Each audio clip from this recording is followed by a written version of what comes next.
I've known my childhood best friend for over 10 years. Everyone at school knew I was so in love with him. I even dreamed of marrying him. So when he publicly confessed to a new girl, everyone was betting I'd show up and make a scene. But I didn't go. I just disappeared. That's when he finally started to panic. In the middle of the night, he was going door to door in the dorm, looking for me. What he didn't know was the lights in the room were off, and I was hiding under his roommate's covers, barely daring to breathe. The cold, untouchable guy everyone at school admired had one arm locked tightly around my waist. "Where is she?" my childhood friend asked, clearly irritated. The man just tightened his grip on me under the blanket and lied without missing a beat. "She's not here. Haven't seen her." Jake was going to confess to that pretty transfer student. He told everyone to keep it from me. He didn't know some blabbermouth couldn't wait to spill. Everyone knew I'd had a thing for Jake forever, even dreamed about marrying him one day. This time Jake seemed totally head over heels. People were betting I'd throw a fit, cry, make a huge deal. Everyone loves that kind of drama. They were all waiting for me to snap and rush in to ruin it. But nope, even after Jake's successful confession, I was a no-show. The crowd, 3 layers deep, started getting bored. Jake himself didn't even look that happy. He had his arm around his new girlfriend and pulled out his phone. No calls, no texts. Jake frowned a little. Then he turned to the crowd. "Drinks are on me tonight. Everyone's invited." The classmates who'd been watching all cheered. I'd been standing behind some trees the whole time and finally stepped out. Someone with sharp eyes spotted me and yelled, "Mia! Mia's here!" Knew it. No way Mia would stay away. Jake's head snapped up. The second he saw me, the corner of his mouth twitched, almost like a smile. I ignored all the people hungry for drama. I walked straight up to Jake. "Mia." Jake tightened his arm around his new girlfriend. He looked at me, his voice flat. "You can't force this stuff. We've known each other over 10 years.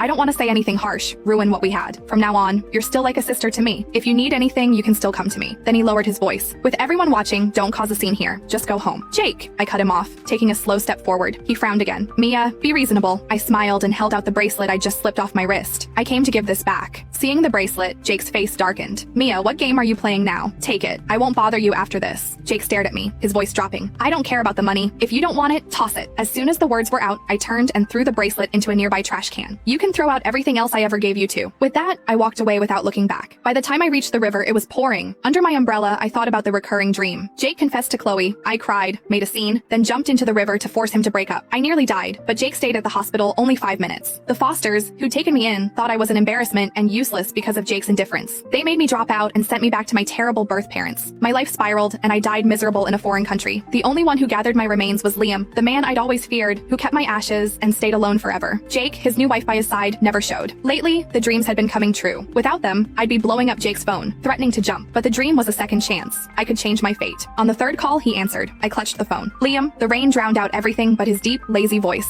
"Mia, it's pouring. I'm by the river, can't get back. Can you come get me?" Silence hung. I gripped the umbrella, palms sweaty. In the dream, I'd seen Liam cry over my remains, felt the burn of his tears. He'd carried my ashes always, alone. My eyes stung. I choked back a sob. "Why are you crying?" Liam's voice was indifferent, almost annoyed. "I didn't say I wouldn't come. So, when?" 20 minutes. "Okay, I'll wait, Liam." He hung up without another word. 15 minutes later, I gave my umbrella to a mom and kid hiding from the rain.